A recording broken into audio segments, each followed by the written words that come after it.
Wednesday in the Locked On NFL podcast, Chris Carter, Lauren Cox. We're going to talk to you about all the injured quarterbacks and which team is best set up to win with their backup right now. Also, should the NFL change their playoff approach, similar to what the NCAA did? And who are some of these top head coaches that are going to be available? All that and more here on the Wednesday edition. Let's get into it. You are Locked On NFL, your daily NFL podcast. Part of the Locked On Podcast Network, your team every day.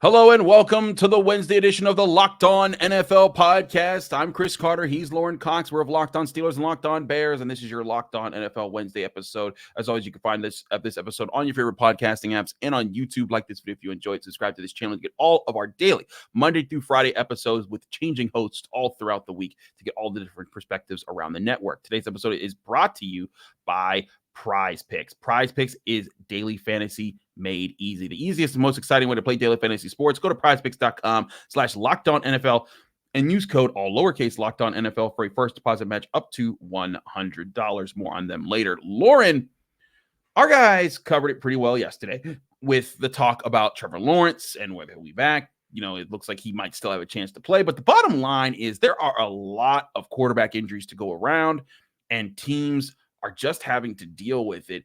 And a lot of these teams are in the playoff hunt right now. We look across the board, the entire AFC North outside of Lamar Jackson, the Steelers, Kenny Pickett's down, Deshaun Watson's down for the Browns, and the Bengals are down Joe Burrow. The AFC South, Trevor Lawrence with his situation. Anthony Richardson's been missing pretty much most of the year with his situation. The Giants with Daniel Jones, but I guess that's kind of a little different of a situation. But the Minnesota Vikings were on a roll with Kirk Cousins, and they even sustained that roll a little bit without him, but they're sitting at 6-6 with the Green Bay Packers creeping right up on them, tied right now, and with Josh Dobbs at quarterback. And then, of course, the Saints' Derek Carr got injured. And the question is, Lauren, who do you think is the team that's best suited to win right now with their current backup situation? Like I say, the team that's best suited to win in the long term is the one that'll get its starter back first. Yeah, that's a good point. But, you know, it's tough because I feel like the Cleveland Browns have maybe the best supporting cast situation in terms of that defense and the running game and the receivers there. Like, I love so much what's going on around the quarterback position with the Browns, but like, I don't know that I'm sold that Joe Flacco is going to be the one that can elevate them to the higher level of play and to like guide them along. But I'm not sold that like Deshaun Watson's going to come back and be the hero for them either. So like, to me, I wonder if a team like the Jaguars or find themselves in a good enough spot here where it's like, yeah, they can, because like their closest competition is, you know, the Colts with their backup quarterback and the Texans, who are certainly a fun team this year, but I don't know if anybody's ready to crown them just yet. Like, to me, I like the spot the Jaguars are in, despite losing last night to the Bengals. Like, I still feel like it was a great performance from Jake Browning, but I'm not necessarily sold that he's all of a sudden turned the corner and become this great quarterback. I think it was just a good set of circumstances for him there. And I still have a lot of questions about the rest of the Bengals with Browning moving forward. I'm right with you on that. Browning was certainly impressive. He made a lot of really big throws in that game. But I do wonder if he could do it back-to-back. I watched him when he played the Steelers just a week before, and it didn't go so great then. But hey, sometimes it's about growth. We'll see how he's going. But let's look at some of these other teams here. Like you said the Browns, the Colts, they've been winning without Anthony Richardson. Gardner Minshew, I think he has to be commended for how he's helped balance the team and let it lean on its other strengths right now, because right now the Colts are sitting at 7-5. They're tied with all those teams we mentioned, the Steelers, the Browns. They're ahead of the Bengals right now. They're tied with the Texans, who still have CJ Stroud, though he got injured briefly in his game. And they're only a game back of the Jaguars and the Chiefs. That to me is pretty wild. It's to me, it's like, it's reminiscent of what we saw from Josh Dobbs a couple of weeks ago, where it's like, it can be fun for a certain amount of time, but then at what point does reality start to catch up? Because now there's a lot of talk about benching Josh Dobbs in Minnesota, whether they'll go to Jaren Hall or one of their other options there, which again doesn't instill a lot of confidence. But Gardner Minshew is the kind of quarterback that has enough variance in him where it's like, it's not purely the boring check down Charlie who's just gonna always just take what the defense gives you. Like a lot of times that works very well for you when you got a guy like Jonathan Taylor in the backfield and some other weapons or on other teams too. But like, who's the backup quarterback that can go off and have a big game and make that big like plus play for his team that has a little something extra than just pure game manager who takes what the defense gives him and gives you nothing more than that? And I feel like that's the kind of guy where that's the kind of situation where if it's just one game, I need something special. Or do any of the backup quarterbacks have anything special buried deep down within them? That certainly comes with some downside too. If they were really good, they'd be starter. But like, can in a pinch give me something more? And I feel like Minshew's got a little bit of that in him, and it's where I get a little bit of confidence in him. And I just wonder if Joe Flacco can still pull that out. We didn't see it this week, but if he's still got it in him somewhere, or if he's too old for that. But like, show me the guy, or like I want to put my faith in the guy that has some more upside than just purely. No, I feel you. Like Tyson Bagent with the Chicago Bears, who was just check down Charlie game manager, which is fine, but only goes so far. What would you rather have? The quarterback who can do more than check down Charlie and a bad team, or would you have a good team with the check down Charlie guy? I think we're seeing. I mean, I don't want to put Brock Purdy right now in the check down Charlie conversation because he's playing a lot better than that lately. But like early on with Brock Purdy, like that's all the 49ers asked him to do early on was just, hey, come in, get the ball into Deebo Samuel, Christian McCaffrey, et cetera's hands, and let them do the rest. You don't need to be the hero when you have all this talent on the team. And over time, he grew to be more of a quarterback than that and is able to do more of that plus stuff. But like, to me, I would rather have the really good supporting cast that a lot of quarterbacks can be successful in rather than putting it on a backup quarterback's shoulders to have to be a little bit more. Like, I think Mitch Trubisky is a little bit more in that variance category with the Steelers, right? Like a guy who can escape the pocket and use his legs and has a big arm, can throw it downfield, but maybe not the world's best defense reader and going to make some mistakes in there too. Listen, he's made several mistakes that have crushed the Steelers in the past, but he's also, when the Steelers have been able to kind of prepare him for an entire week instead of putting him in the middle of a game, he has come out and given them decent performances where, hey, he's not going to win the game for you, but he's not going to lose it either. And if you can get the other facets of your team that make it strong to win the game for you, that could put you in a good spot. I think it's going to be very interesting to see which of these teams with their backup quarterback situation could be, because I'll also say this, the Steelers weren't exactly getting, like, of all the teams that lost their starting quarterback that are in the playoff hunt right now, because like we could throw the Patriots in there, but like, but like the Steelers might be the one team that has like that was getting the least of their starting quarterback, right? Like Deshaun Watson had just started to turn the corner for the Browns. Joe Burrow is Joe Burrow for the Bengals. Trevor Lawrence was doing great for the Jaguars. Anthony Richardson's tough because he's a rookie, so it's really tough to grade him. But Kirk Cousins was doing very well for the Vikings, and so I feel like if there's one team that's, I guess, quote unquote, best suited to deal with it, it's the team that's been having to win without stellar quarterback play really since like 2020. And yet, I mean, this better than the rest of us. That first game without Matt Canada, Kenny Pickett sure looked pretty good. It felt like maybe turning the corner there. I mean, oh boy, that was. Listen, if I don't have to hear more Matt Canada chants for the next 100 years, it'll be too soon, because it is certainly a thing here in Pittsburgh.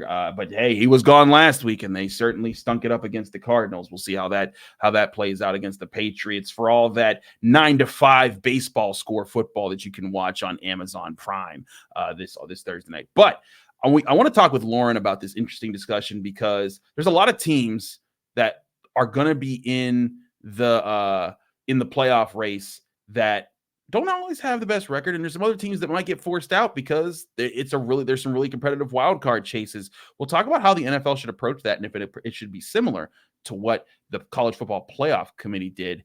With all that here and more on the Locked On NFL podcast. Chris Carter, Lauren Cox, stick with us. We got a lot to discuss. But first, we got to tell you about our great sponsors, because today's episode is brought to you by Skylight Frames. If you're looking for meaningful gifts this holiday season that your loved ones will actually use and enjoy, get the Skylight digital picture frame. Even if you're shopping for that person that you think it's tough to get the right gift for, that's where the Skylight digital picture frame comes in as the most personal and thoughtful gift that's easy to personalize for this holiday season. You can take the stress out of your holiday shopping and take advantage of this easy gift opportunity that everyone will think you spent hours personalizing. The Skylight is a touchscreen photo frame that you can send photos to straight from your phone, and they appear in just seconds. You can even preload photos before the box is open, so when it's unwrapped and plugged in, and your most treasured memories will appear. It's the perfect gift for everyone. Satisfaction guaranteed. We're confident that you'll love Skylight. They're offering it for free with free 120-day returns. That's a top-rated brand with over 1 million happy customers, thousands of 5-star reviews, and available in over 30 countries. It's recommended by the Today Show, Forbes, New York Magazine, and so much more. As a special limited time offer for our listeners, you get $15 off your purchase of a Skylight frame when you go to skylightframe.com/lockedon to get $15 off your purchase of a Skylight frame. Just go to skylightframe.com/lockedon. That's SKYLIGHTFRAME.com/lockedon.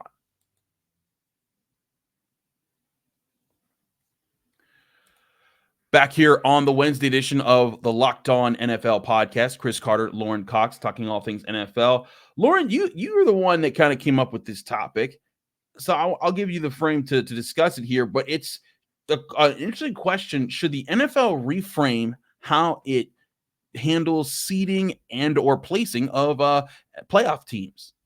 Well, we've certainly seen this with the college football playoff now, where to me, this backup quarterback conversation is what brings this up, right? When we see so many quarterbacks in the NFL hurt right now, in college, we see a prominent example with Florida State quarterback getting hurt late in the season, but they're undefeated, but they've got a backup quarterback. And so the college football playoff committee decided, yeah, you know what? Like, even though you didn't lose a game this season, we would rather put another team in the playoff that maybe has lost a game this season, but we think will be more competitive with their starting quarterback than you will be with your backup quarterback, considering you won all those games, all but one, with that starting quarterback in there. We don't trust that you're going to be as good without that backup quarterback.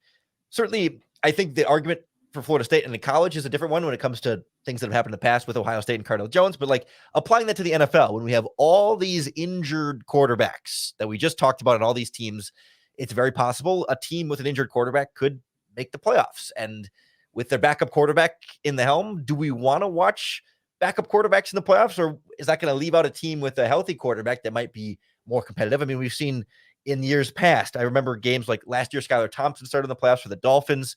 Long ago, I remember TJ Yates starting for the Texans in the playoffs and just getting obliterated in these first round games, when it's not that team's fault that their quarterback got hurt, but isn't the goal to like have the most competitive playoffs to try and find who truly is the best team? And if we kind of know that, yeah, insert backup quarterback Jake Browning or Mitch Trubisky or whoever's not going to do it for that team, couldn't we give that playoff spot to another team that maybe has a better shot of winning, just like they did with Florida State?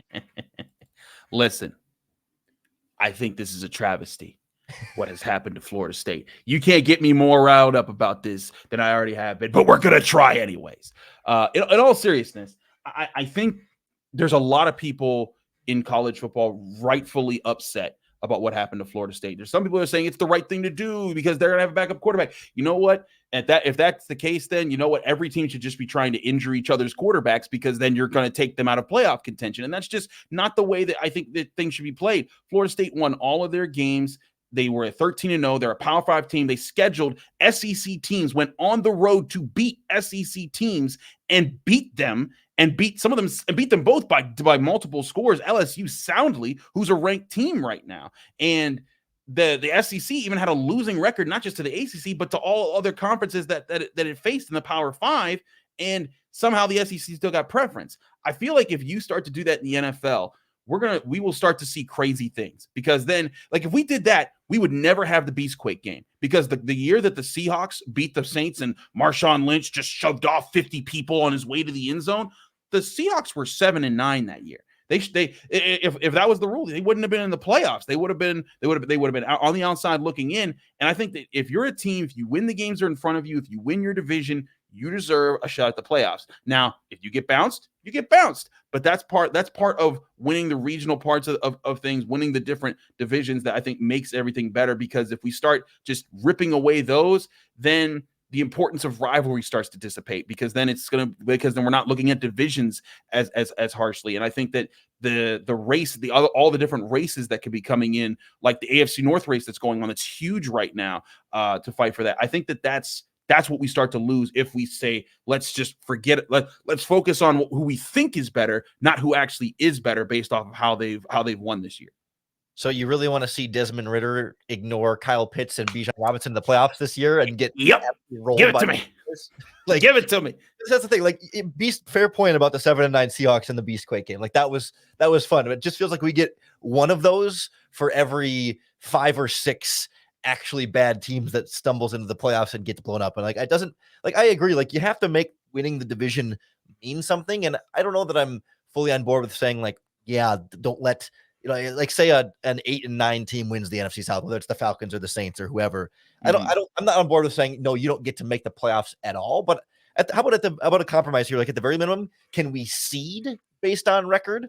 So division, you still get in if you get your division victory, but like the Cowboys are going to be the 5th seed with maybe the 2nd best record in football. And they could get, instead, like, every division winner gets in, but the seeding 1 through 7 is based on what your actual record is. So maybe the first place Atlanta Falcons get the 7th seed because they'd have the worst record of all the playoff teams, but they still get to make the playoffs because you won your division.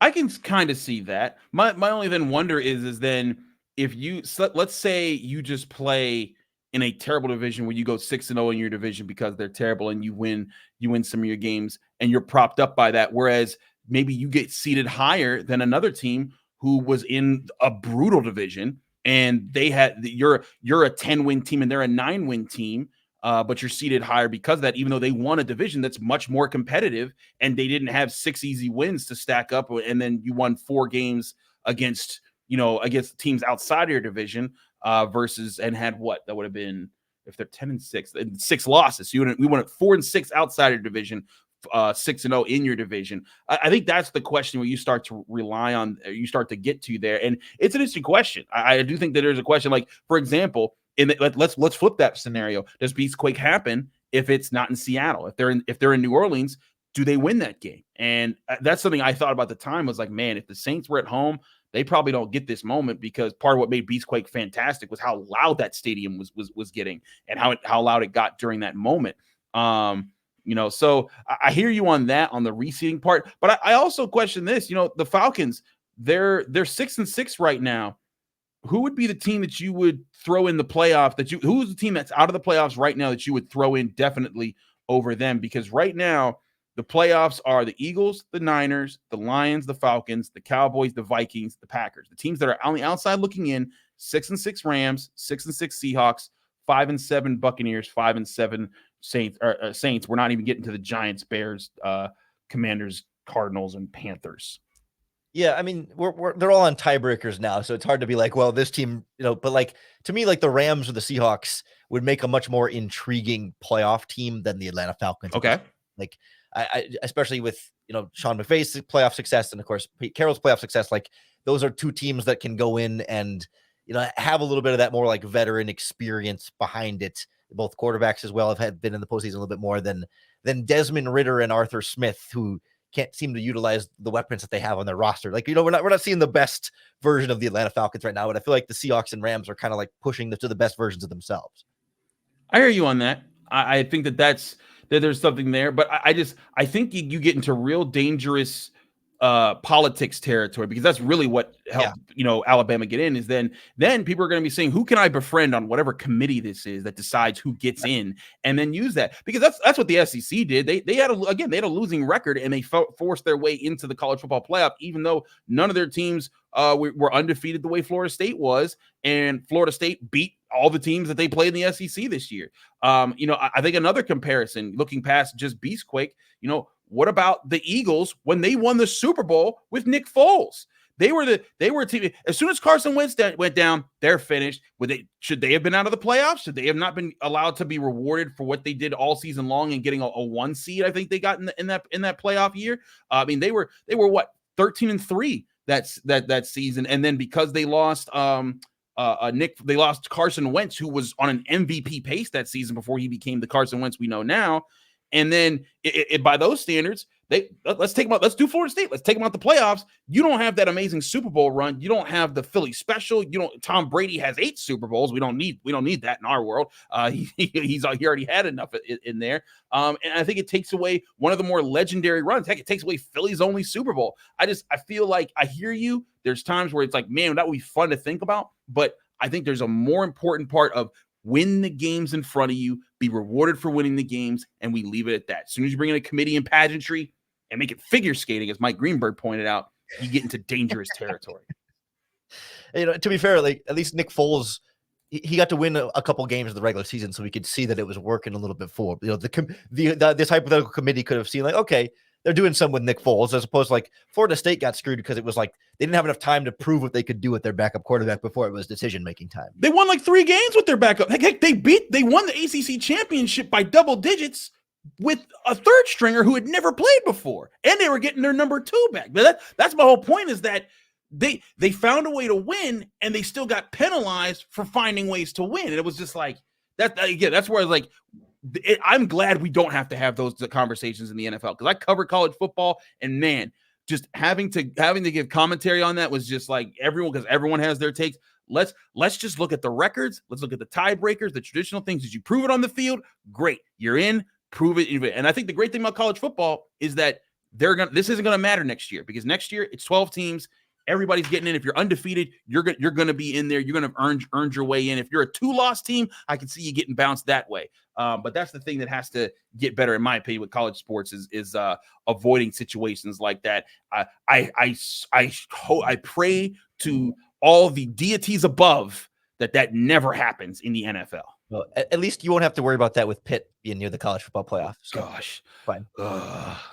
Don't even get me started about Pitt football right now. We got to switch to a break. When we come back, there's coaches who are on the discussion board, not for the hot seat to get fired, but on what's the reverse of the hot seat, the cold seat to get hired. We'll talk about who some of those options are and where they might best fit here on the Locked On NFL Podcast Wednesday edition with Chris Carter and Lauren Cox.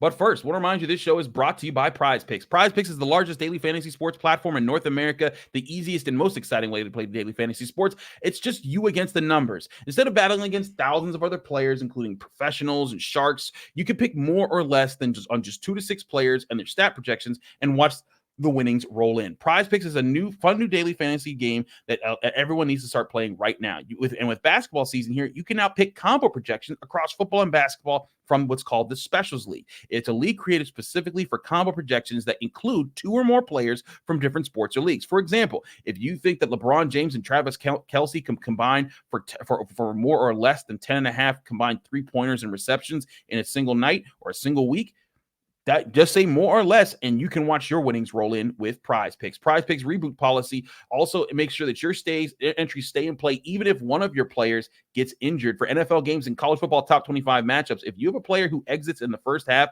and doesn't return in the second, that player is rebooted, which makes Prize Picks the only daily fantasy sports platform with injury insurance.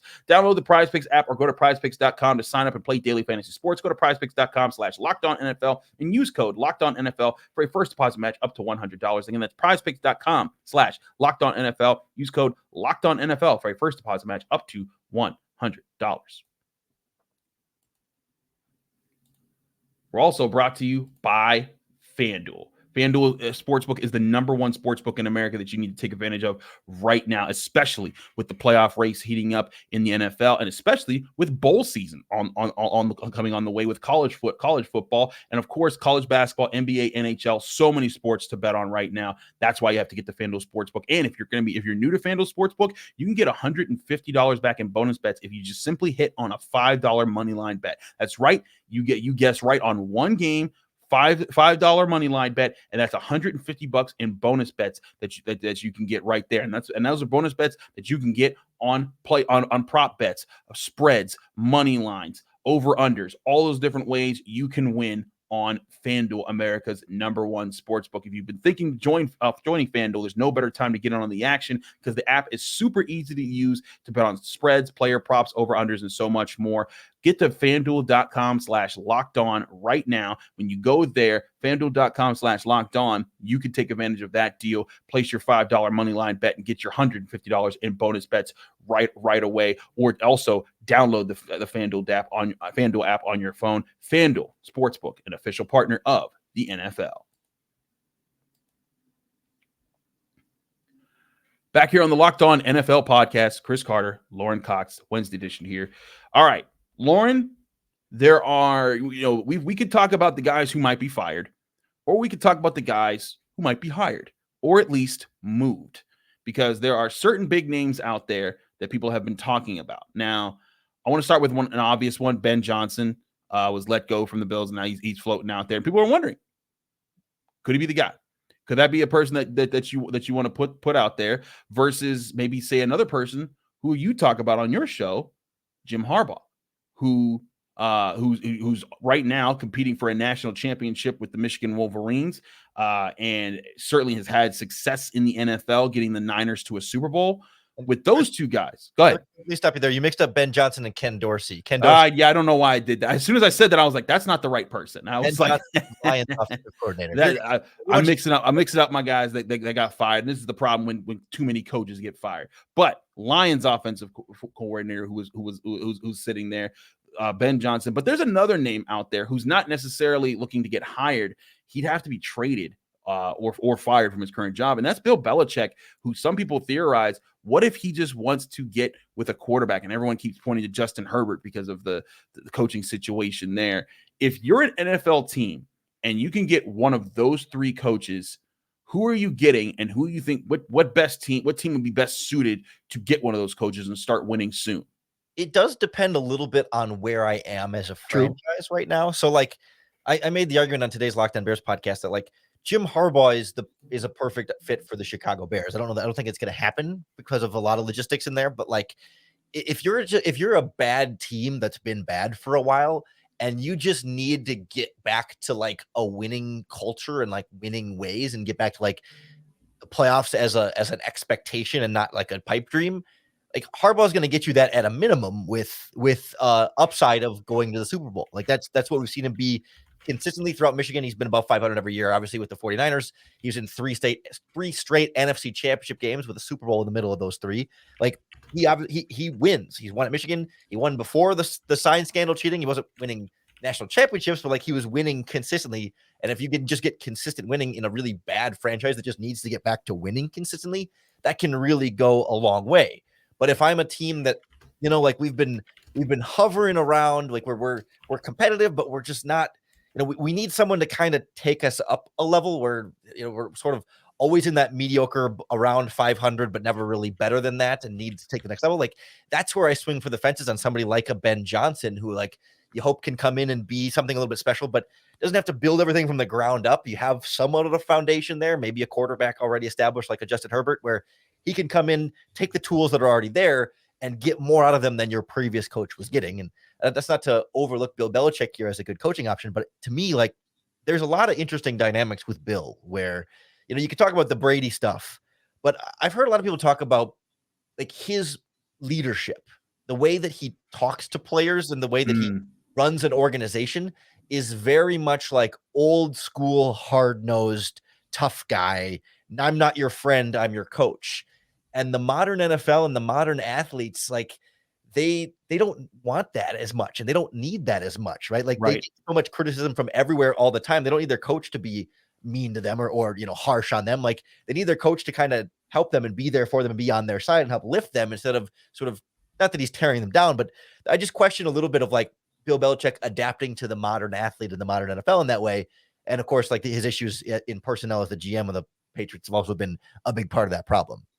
Certainly. Actually, I think it's a very good point on the relationship part of it, because it's not being tough, because like, there's plenty of younger coaches that can be tough on their players, that challenge their players and hold them accountable. That's a critical part of a football culture. Yeah. But there's also ways to do it in ways that you connect with them and you make sure you understand, like you can kind of make sure that people know, like, hey, like this isn't hatred or anything. This isn't evil. This is just straight up like, hey, we expect this of you.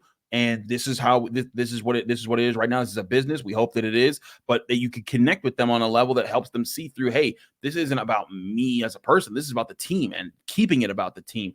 I'm right with you there. I feel like Bill Belichick is one of the greatest coaches of all time, not just because of his Super Bowls, but because the guy's drawn up schematics. So he's forgotten so much about defense. More so than people will ever learn. Like there's so many things. Like he drew up the defense when he was the Giants defensive coordinator that dismantled the Bills and Jim Kelly in the Super Bowl way back in the day. Like schematic wise, you'd love to have him. But I agree with you.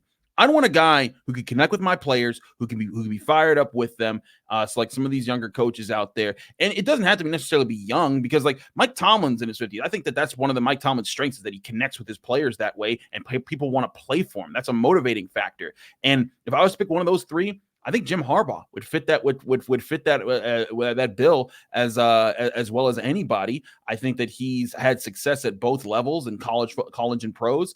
And if you brought him to a team that had something going for it already, I don't think you'd want him to have to spend too much time rebuilding.